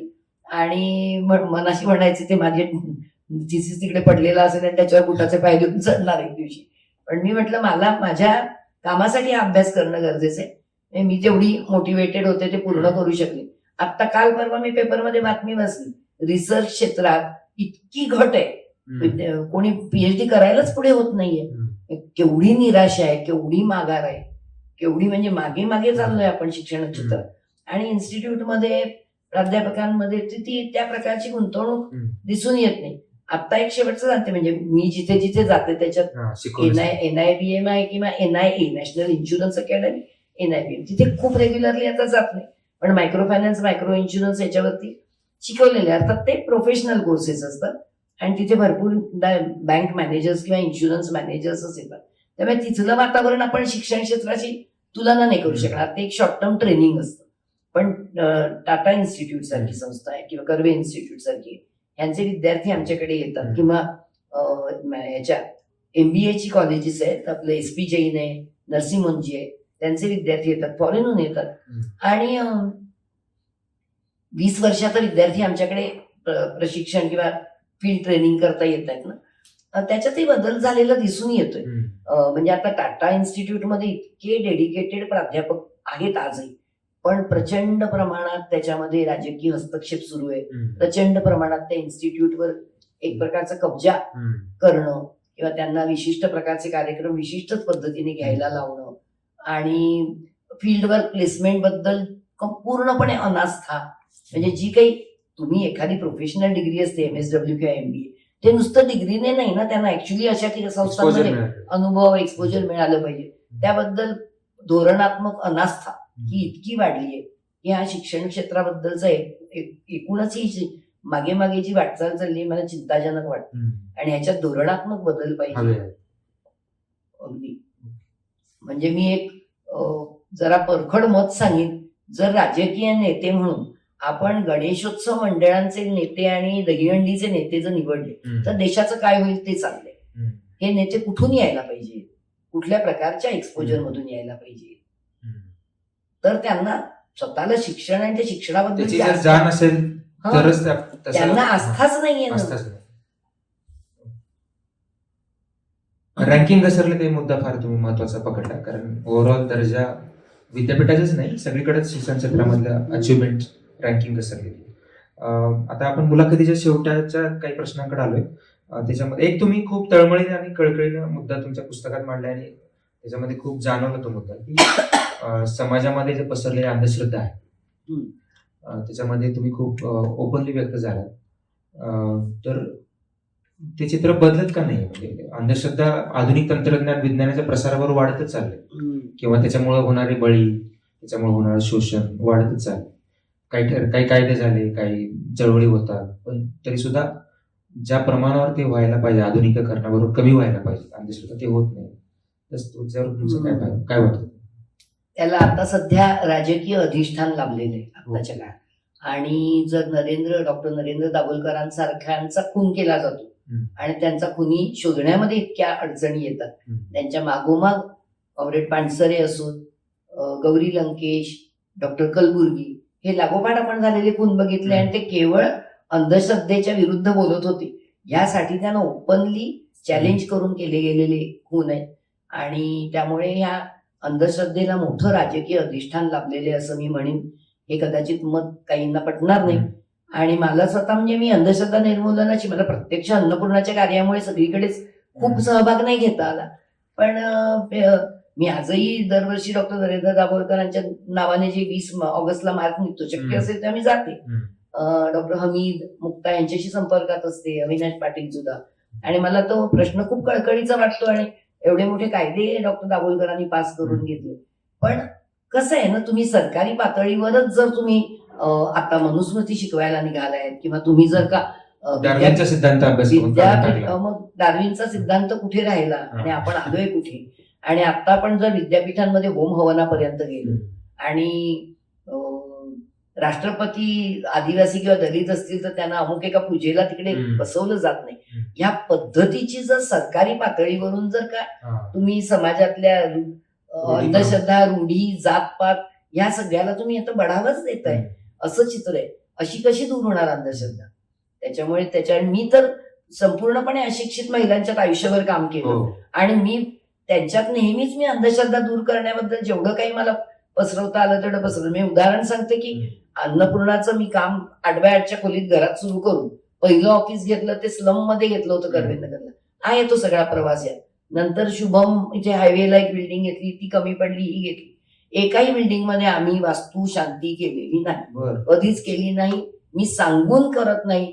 पहिली जेव्हा कर्वेनगरची जागा घेतली तेव्हाच्या महिला खूप प्रेमाने मला म्हणाल्या की ताई आपण वास्तुशांत तुमच्या हाताने करायची. म्हणजे त्यांची महिला सक्षमीकरणाची वाढलेली हे तेवढी होती की पुरुष नको ताई नाही, आपली ऑफिसची कर्वेनगरचं ऑफिस महिलांना अर्पण करतो आणि ही बिल्डिंग सुद्धा मीटिंग मध्ये पडदा उघडला ही तुमची अर्पण आहे, तुमची आहे असं सांगतो, त्यांची आहे, माझी थोडीच आहे घरची प्रॉपर्टी.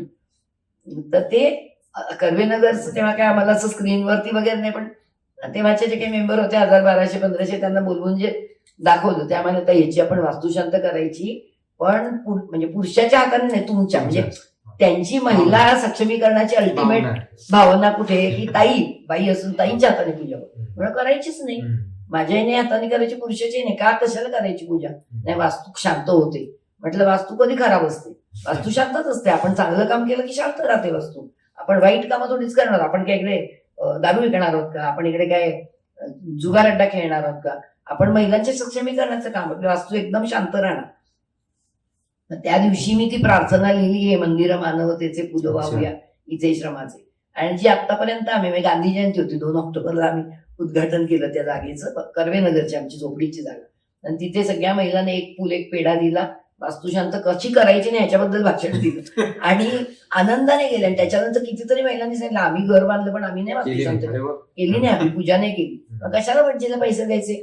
तुम्ही शांत, तुम्ही घराला फुलं लावा, छान तुम्ही ज्योतिबांची एखादी प्रार्थना म्हणा, एखादं झालं ज्योतिबा सावित्रीचं म्हणायचं, असं अशा पद्धतीने सांगत गेले. जेवण पण मी नाही मोठं घालायचं नव्हतं, पेढा आणि फुल.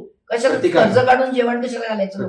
त्याच्यासाठी कर्ज काढायचं, त्याऐवजी ते घराचीच सुधारणा करा असं ते सगळं. आणि त्याच्यामुळे कितीतरी महिलांनी, म्हणजे आमच्या महिलांनी आंतरजातीय विवाह मुला मुलींना करू दिले, आंतरधर्मीय विवाह महिला पाठी उभ्या राहिल्या आहेत. कुठे घराची वास्तुशांत न करता घरात बांधली आहेत, मोठी मोठी झाली आहेत. आणि मला तर सगळे म्हणजे आता नंतरची जागा बदलताना बिल्डर आपले म्हणतात आमच्या जागेत तुमची भरभराट होणार. म्हटलं आमची कुठेही गेली तरी भरभराटच होते, कारण आम्ही काम चांगलं करतो.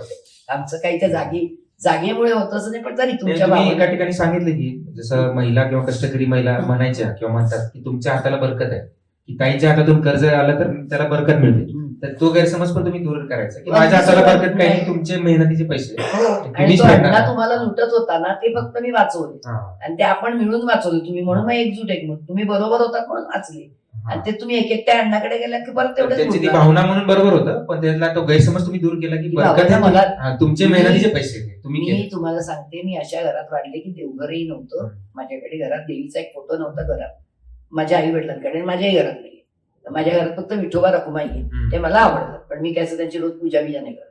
पण मी कुठलाही उपास जगात केला नाही कधीच. मी कुठल्या देवळात जाऊन पाया नाही पडत आणि मी सगळे धर्म समान मानते आणि मी अगदी ओपनली कुठेही बोलते. ह्याच्यात काय चूक आहे? मी घडलेच नाही तशी, त्यामुळे माझी काही त्याच्यात भावनाच नाही. त्यामुळे ते बरकत जादू विदू असले शब्द मला झेपत सुद्धा नाही. कसली बरकत आणि कसली जादू? अरे ते बघ समोर तो असं करत होता, फसवत होता. ते तुमचं आपण मिळालो म्हणून ते चूक वाचले असं मी स्पष्टपणे तेव्हा सांगितलं. आणि उलट सांगू काही, ह्या महिलांमधली अंधश्रद्धा दूर करणं फार सोपं आहे. ते सोपं आहे. शिकलेल्यांना ज्याला करायची नाहीये मुद्दाम, कारण ती फायद्याची आहे. कोणाच्या खिशात जाणार आहेत पैसे पूजा केल्यावर? ते जास्त अवघड आहे. त्यांना माहिती, सगळ्यात माहिती त्यांनाच आहे की काही नाहीये खरं असं देव बुवा बाबा, पण त्यांना ते सांगायचं नाहीये तुम्हाला, म्हणून ते अवघड आहे. आता एवढं शेतकऱ्यांच्या आपण पुरात भिजले सगळं. महाराष्ट्रात तर कायच्या काय थैमान, पंजाब मध्ये पण, तर ह्यांना आपल्याला द्यायला पैसे नाहीत सरकारकडे. मग तुमच्याकडे तिरुपती देवस्थान, शिर्डी आणि ते दर मंगळवारी अमिताभ जातो ते आमचं सिद्धिविनायक. म्हणजे तुम्ही लहान होते तेव्हा नव्हतं सिद्धिविनायक, आमच्या डोळ्यासमोर झालंय ते. मूर्ती सापडली बरं. आणि मग त्यांच्याकडे किती पैसे आहेत? त्यातले एखादा कोटी देतात, द्या की ते अनेक 25-30 हजार कोटी काढून टाका तिजोरीतून. काही टक्के. काय करायचे ते कोण त्याचा उपभोग घेतोय? उपभोग कोण घेतोय त्याचा? त्याच्यामुळे ते ज्यांना मान्य करायचे नाहीये तो वर्ग वेगळा आहे. ह्या गरीब अशिक्षित वर्गामध्ये अंधश्रद्धा तशी नाही. आपण त्यांना नीट पटवून सांगितलं, कोंबडं कापू नका, बकर कापू नका, त्याच्यात काही नसतं, त्या ऐकतात ना. त्यांना पटायला लागतं हळूहळू ते सांगून ज्यांच्या हितसंबंध त्या व्यवस्थित गुंतलेले त्यांना दूर करायचे नाही. हितसंबंधांमुळे आहे. देव काय, बुवा काय, बाबा काय, सगळे. आणि त्याच्यात मोठी आर्थिक उलाढाल आहे. आत्ताही तुम्ही हे जे काय बघताय ना, आता गणपती मंडप किंवा काय नवरात्र, दहीहंडीपासून जे सुरू होतं आपल्याकडे, कधी होत्या अशा मोठ्या दहीहंड्या? आमच्या लहानपणीमध्ये असं काही दहीहंडी म्हणजे घरच्या घरी आपलं बिल्डिंग मधली मुलं एकत्र येऊन होळी केली, दहीहंडी, मजा म्हणून. आता म्हणजे त्याचं सगळ्याच, आणि त्याच्यावरती तुम्ही लाखाच्या हंड्या, त्याच्यावरती त्या नट्या येतात नाचायला, मग ते बक्षीस, आणि तिथनं वर्ण पडून मरतात ती गरिबांची पोरं. अक्षरशः कवटी फुटून रस्त्यात पोरं मरतात दरवर्षी. आणि तरी दरवर्षी सगळे राजकीय नेते तिथे हंडीला त्या लावतात, इतके लाख माझे, तितके लाख. म्हणजे ह्याचा धंदाच करून टाकलाय ना. देवधर्म हा धंदा केलाय तुम्ही. आणि तरुण पिढीला त्याची बेरोजगारी मुलं आहे, काय भजी तळा, वडे तळा, नाही तर गिग वर्कर म्हणून पळा, रक्त ओकून मरेस्तोवर. तर त्याच्याऐवजी त्यांना आपलं ते मंडपात तिकडेच खाली बसायचं, पत्ते खेळायचे, दारू प्यायची, गणपतीच्या मूर्तीवर आणि खाली स्टेजच्या, नाही का बोलत तुम्ही? मग हे सगळं चालू आहे ना. देवाधर्माचा धंदा केलेला आहे. तो धंदा नसेल ना तर काही नाही, लोक आपापल्या घरात करा ना पूजा, ज्याची आवडते त्याची करा, नाही तर नका करू. मी तर कधी कोणाची केली नाही पूजा, माझं काही वाईटही नाही केलं देवाने. तुमच्या कामाचा भाग म्हणून एक जे तुम्ही योगदान दिलेलं आहे त्याच्यावर एक छोटासा प्रश्न, म्हणजे त्याच्यामध्ये ज्यांना या विषयावर अधिक जाणून घ्यायचं ते पुस्तक वाचतीलच आम्ही स्वयंपूर्ण, पण एक सूत्ररूपाने, तत्वरूपाने, की आर्थिक समानता आणि आर्थिक स्वातंत्र्य हा एक मोठा विषय आहे, एक मोठं ध्येय आहे आपलं. त्या दिशेने तुम्ही पण वाटचाल करतात आणि बऱ्याच लोकांनी करायचा प्रयत्न करावा अशी तुमची इच्छा आहे. तर त्यासाठी काय महत्वाचं आहे? आर्थिक समानता आणि आर्थिक स्वातंत्र्य दिशेने काय, मग ते एक समाज म्हणून, संस्थात्मक पातळीवरचं काम म्हणून, किंवा एक व्यक्ती म्हणून सुद्धा त्या दिशेने कसं जायला पाहिजे? बरेच लोक म्हणतात की आर्थिक साक्षरता वाढवणं हे त्याच्या मागचं सुरुवातीची पाऊल आहे, पण अजून काय असू शकतं, किंवा तुमची काय त्याच्या मागची मांडणी आहे? रिकाम्या पोटी आर्थिक साक्षरता येत नाही. महिलांचं अवकडं शिकवून प्रौढ साक्षरता वर्ग ते तर मी बालवयात केली. त्याऐवजी शाळेत लहानपणी 6व्या वर्षी नको का घालायला? म्हातारपणी कसली प्रौढ साक्षरता? त्यात तर मग आर्थिक साक्षरता आम्ही करतो, पण ती पहिली पायरी मुळीच नाहीये. पहिली पायरी आहे त्याला भांडवलाचा सतत पुरवठा, ज्याच्या माध्यमातून त्यांचा रोजगार वाढेल. आणि मी तर हे केवळ एक मॉडेल उभं करून दाखवले. आज भारतामध्ये मायक्रो फायनान्स इंडस्ट्री म्हणून एक 250-300 संस्था काम करत आहेत. त्यातल्या आता परत कसं आहे, काही संस्था नफेखोरीसाठी काम करत आहेत, काही छोट्या छोट्या पण चांगलं काम करणाऱ्या संस्था आहेत, ज्या खरोखर त्यांच्या अवतीभोवतीच्या विभागात कर्जाचा पुरवठा असंच धडपड करत माझ्यासारखी इथून तिथून पैसे उभे करत आणि करतायत, आणि त्या महिलांच्या आणि कुटुंबांना सक्षम करतायत. पण एकंदरीत या मायक्रो फायनान्स इंडस्ट्रीचं स्वरूप खूप चांगलं राहिलं नाहीये, कारण रिझर्व्ह बँकेने चांगली धोरण सातत्य नाही, नियमितता नाही, अचानक धोरणं बदलणं, सतत नियमामध्ये बदल करणं, असं बरंचसं आहे. त्यातही पुन्हा सहकारी तत्वावरती टिकून राहून काम करणारे आम्हीच आहोत. मोजक्या संस्था आहेत. सहकार कायदा इतका सुंदर होता, तो आता थोडा बदल पण केलाय तरी बरा आहे कायदा, त्याच्यात पण काम प्रामाणिकपणाने करणारे लोक नाही राहिले. त्यामुळे एक आहे धोरणात्मक सातत्य नाही, आणि हे एका दुसऱ्याने करण्याचं काम नाही. अर्थ साक्षरता मी नंतर ठेवी प्रायोरिटीवरती. अर्थ पुरवठा सातत्याने वाजवी दामाने अर्थ पुरवठा करणं, आणि प्रत्येक व्यक्तीला त्यांच्या गरजेला त्याप्रमाणे अर्थ पुरवठा होणं, त्याच्यासाठी जी काही व्यवस्था पाहिजे ती सरकारी आणि धोरणात्मक पातळीवरूनच व्हायला पाहिजे. एक एनजीओ किंवा एक मायक्रो फायनान्स संस्था अख्ख्या भारताचा बदल नाही करू शकत. आपले प्रश्न खूप मोठे व्यापक आहेत. एवढा मोठा समाज आहे, एवढी मोठी 140 कोटीची लोकसंख्या आहे, त्याच्यामुळे तिथे धोरणं पाहिजे. काही संस्था चांगलं काम करतायत, काही नफेखोरी करतायत, बँका पोचत नाहीयेत, हे चित्र काही फारसं बदललं नाही. त्यामुळे तिकडे तुम्ही म्हणजे अर्थसाक्षरता पुरवणं गरीब अशिक्षित महिलेला, म्हणजे बुडणाऱ्याला काठावर पुस्तक वाचून दाखवायचं कसं पोहशी, ते चुकीचं आहे. तिला अर्थ पुरवठा द्या, मग ती मग ती अर्थसाक्षरता शिकवावी लागत नाही. आमच्या महिला अन्नपूर्णा बरोबरच्या चालत चालत आता 14-15 कर्ज त्या सांगतात, पहिल्या करतात हे केलं, दुसऱ्या करतात, आता मी पुढच्या करतात, ते करणार आहे, हे करणार आहे. त्या बरोबर त्यांचं प्लॅनिंग, त्याने केवढं मोठं प्लॅनिंग केलं अन्नपूर्णावर. त्यांना माहितीये, आणि माहितीये मध्ये रस्त्यात मला आजारपण आलं तर अन्नपूर्णा मदत देणार, घरात मृत्यू झाला तर मदत मिळणार, पुराचं पाणी बिणी घुसलं, टेकडी कोसळली, मदत मिळणार, आणि पेन्शन आहेच अन्नपूर्णाची. मग त्या बरोबर चालल्या रस्ता. आणि बाकी आम्ही त्यांना देतो अर्थसाक्षरता, पण मेन ते नाही, भांडवल पुरवठा पहिला मेन आहे. तो एक गैरसमज दूर करायला पाहिजे की हो. अर्थ साक्षरता त्यातला पहिली किंवा मुख्य पायरी, त्याच्या जोडीला बरेच गोष्टी केल्या पाहिजे इंटरव्हेन्शन. एक थोडं तुमचं एक वैयक्तिक मला विचारायचं होते की एवढ्या सगळ्या धावपळीमध्ये मागच्या 30-40 वर्षामध्ये वेगवेगळ्या पातळीवर तुम्ही काम केलं. तुम्ही धोरणात्मक पातळीवर काम केलं, तुम्ही संघटनात्मक पातळीवर काम केलं, बरीचशी वैयक्तिक आयुष्य तुमची दगदग पण झाली. स्वतःला कधी असं विरंगुळा म्हणून वेळ देता यावं म्हणून तुम्ही असं काही छंद जोपासले का, किंवा तुम्हाला काही आवडीनिवडी तशा आहेत का? म्हणजे वाचनाच्या पलीकडे म्हणते, वाचनाच्या पलीकडे प्रवास तुमचा असंही होतोच. म्हणजे ही ऊर्जा कुठून मिळते? कदाचित आपल्या आयुष्यात आलेले माणसं पण त्याला कारणीभूत असतात, ते आपल्याला सतत पुढं पुश करत असतात. पण काही असे छंद जोपासता का विरंगुळा म्हणून? काय करतात? ते एक रिएनर्जाइज होणं सतत आवश्यक असतं.